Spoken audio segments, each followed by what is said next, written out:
Hi artsy friends, Miss Flanagan here, and today we are going to talk about the color wheel, mixing all 12 colors on the color wheel, mixing different color values, and I'm also going to talk to you about good painting and paintbrush techniques. So let's get into my presentation here. So we're going to learn in this unit how the color wheel is set up and why it is set up the way that it is. We're going to learn, like I said, how to mix all 12 colors on the color wheel, but only using red, yellow, blue, black, and white. And we're also going to talk about color values, brush technique, and eventually, after some practice, we're going to create a creative color wheel. It's not actually a wheel, but it will be a scene using the different hues, tints, and shades. There's a lot of information that is in this unit, so you do have lots of resources, including a packet that you have to refer to, and there are many posters and charts throughout the classroom to help you remember everything. I do expect you to use those and refer to those things when you need to so that it can help you to remember. So here is our color wheel, and we will talk about now why it is set up the way that it is. So the colors are broken down into three main categories. There's the primary colors, secondary colors, and then intermediate, or also known as tertiary colors. So your primary colors are going to be red, yellow, blue. Your secondary colors are going to be green, orange, and violet. Now, by the way, violet and purple are the same thing, but in this color wheel unit, I tend to say violet instead of purple because for some reason it's the slightly more proper term. Don't really know why, it just is. But anyway, violet and purple are the same thing. And then your tertiary, aka intermediate colors, are as follows: red, orange, red violet, yellow orange, yellow green, blue green, and blue violet. Now, just so you know, with these tertiary colors, red orange, that's a color, okay? So it's with little hyphen, that's all one color, all right? So you have 3 primaries, 3 secondaries, and then 6 tertiary intermediate colors. So that's 3 plus 3 plus 6 is 12. That's how you get all 12 colors on the color wheel. And when it is just the color by itself, that's what's referred to as a hue. So as you go around the color wheel, all 12 colors, those are all 12 hues, okay? All right, so how do we mix these 12? Primary colors, you can't mix them. They have to come straight out of the bottle or the tube. So your red, yellow, and blue, those you gotta get straight out of the tube. Now, when we mix 2 primary colors together, that results in a secondary color. So you get green by mixing blue and yellow together. You get orange by mixing red and yellow together. And you get violet by mixing red and blue together.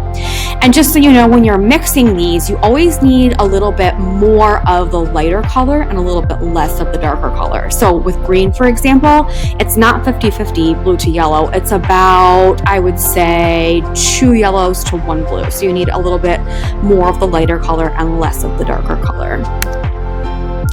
Then the intermediate colors, that's easy to figure out what to mix to get those because it's just whatever is in its name. So red, orange, for example, you mix red and orange together. Blue, green, for example, you mix blue and green together. Now there's 2 different ways you can think about this, okay? So take your red, orange, for example.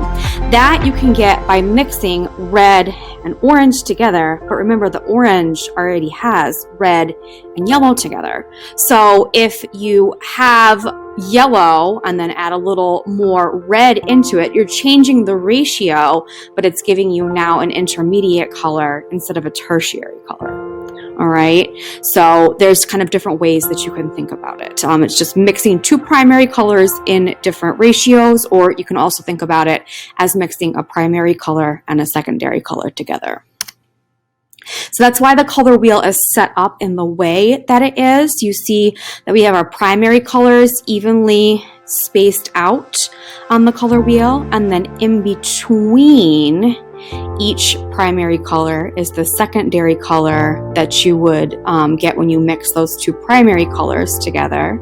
right? So if we mix blue and red together, we get purple. That's why purple or violet is sitting in the middle. And then, so that gives you every other one right there. And then the intermediates come in between. So like red and violet together, that gives you red violet. So that's why the color wheel is set up the way that it is. Now, when we start to introduce black or white into the situation here, that gives us different color values. So in this case, they're called tints and shades. So when you mix a color with white, that gives you a tint, okay? Don't get confused. Sometimes kids think tinted windows on a car would be dark, so they think, okay, dark black. They think tint is mixed with black, but it's not. Tint is a color mixed with white, and a shade is a color mixed with black. Okay, so just remember that one. And when you are mixing your tints and shades, it takes a lot of white paint. The white paint really absorbs the color really fast. So you want to take your color and add it into the white when you're mixing your tints. When you're doing your shades, it's the opposite. So when you're doing your shades, you're taking a little bit of black and adding it into the color, because a little bit of black darkens it really quickly. Right? And when it gets time to mix your secondary and intermediate colors, you want to mix up that color first. I sometimes even like to have two different piles or puddles of it, so then I can mix my white with that or my black with that. Okay, so it's white or black. It's not white and black, because that would be something different when we start to gray our colors. Then we get into tones. We're not talking about that in this unit. It's just either tints, shades, or hues. Okay, and I want you to kind of notice here, like look at the little value scale for red up in the corner. Okay, so in this case, a tint of red here, we might refer to this as a pink color, right? So technically pink is like a tint of red. And notice too that when you start to add black to it, it kind of almost looks a little brown or a little bit maroon. You can't see the yellow one down here because my face is hiding it, but your yellows and your oranges, when you mix black with them, they actually start to look kind of like a khaki green color. So if you're like, why is my orange or my yellow becoming green when I mix black with it? That's what happens, okay? All right, so here is a color wheel, but now we have the different values incorporated. So this big ring around here is the hue, and then we have some different tints mixed with white and some different shades mixed with black. So now using just 5 different paint colors, red, yellow, blue, black, and white, you can get all of these different new mixtures. Okay, hundreds of different mixtures can result. So pretty cool skill to learn to be able to do that. All right, now I'm going to transition to the part where we talk about actually physically mixing the paint and doing a good job with our painting techniques. All right, so here's the example of the worksheet that you're going to fill out. Here's the finalized example. So here I have my painting station all set up. I have my colors, I have my palette, my water cup, my brush, and a paper towel is important to have as well. Label the colors on the color wheel first so you don't get confused in terms of what order they go in as you're working. And I want you to select a good size brush for the job. So not too big, not too small. For this, it's like a size 2 or a 4. So it's a pretty small brush so that I can get detailed as I need to, but also that it won't take me a super, super long time. My brush is big enough to do the job. All right, so I'm going to start with one of my primary colors because they're already mixed for me. I'm going to start with red here. So notice I didn't pour out a huge puddle of paint. There's just enough there to work with. And I'm going to go ahead and dip my brush into the paint.